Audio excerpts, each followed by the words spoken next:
Hello दोस्तों, आपका स्वागत है स्टूडियो में। और आज हम पढ़ेंगे the chapter chemical equation and reaction. तो यस गाइस, पिछली वीडियो में हमने पढ़ा था कि हम कौन कौन से टॉपिक टू बी कवर्ड थे, और उस वीडियो में हमने बहुत सारे के बारे में जाना था जो 5 टाइप्स के थे, जैसे evolution of gas, such that. हाँ, तो पिछली वीडियो में हम इन चीज़ के बारे में बात की थी, और इस वीडियो में हम बात करेंगे बैलेंसिंग ऑफ केमिकल इक्वेशन। तो चलिए शुरू करते हैं।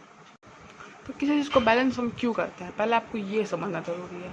तो हम किसी भी चीज़ को बैलेंस करते हैं law of proportion of mass को प्रूव करने के लिए।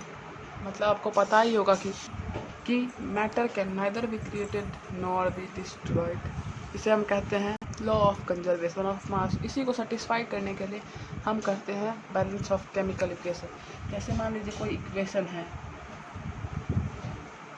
चलो सबसे पहले सबसे इजी एग्जांपल लेते हैं, जैसे H2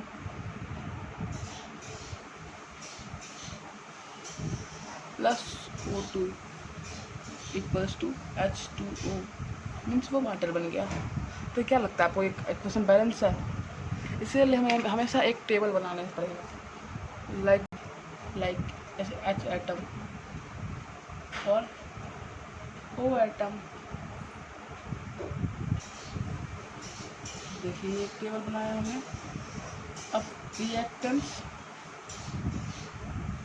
यहाँ रिएक्टेंट्स, यहाँ क्या बोलते हैं उसे, प्रोडक्ट। ठीक, मानिए अब यहाँ पे H कितना है इस इक्वेशन में, H रिएक्टेंट में 2 है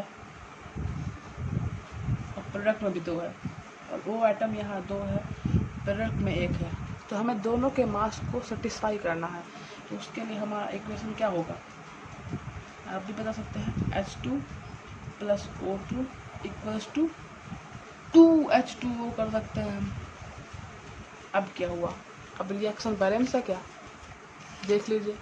अभी हाइड्रोजन के यहाँ 2 एटम है और यहाँ अब 4 एटम हो गए।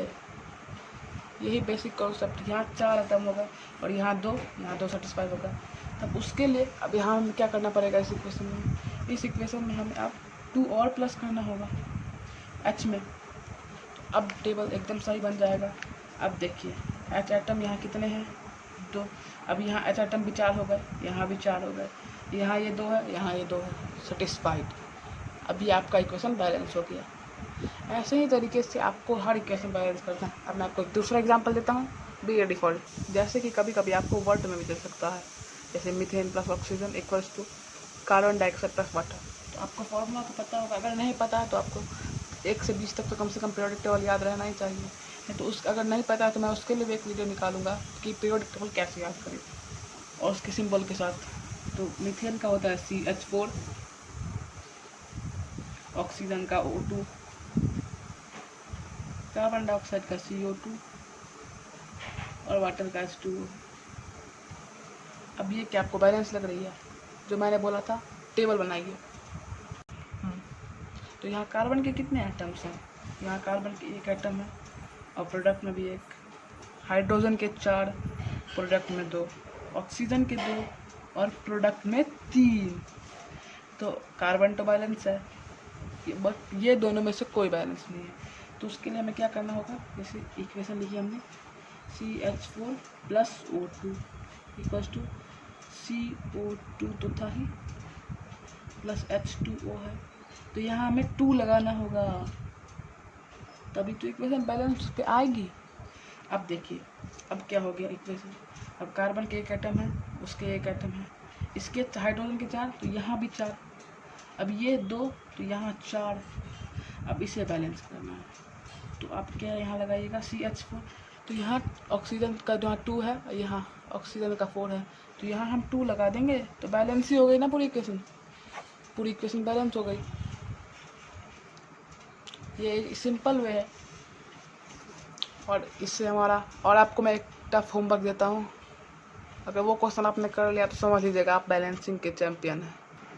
तो जल्दी से करके दिखाइए इस होमवर्क को, और अभी मुझे कमेंट में आंसर लिख दीजिएगा बैलेंस करके।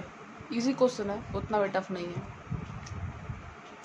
और वर्ड वाले भी आते हैं कुछ कुछ, आपको पता होगा कि वर्ड में देंगे आपको, इसके भी मतलब एक वर्ड प्रॉब्लम टाइप में आएगा ये क्वेश्चन सब। उन क्वेश्चंस के लिए आप मेरी अगली वीडियो देखिएगा। Thanks for watching.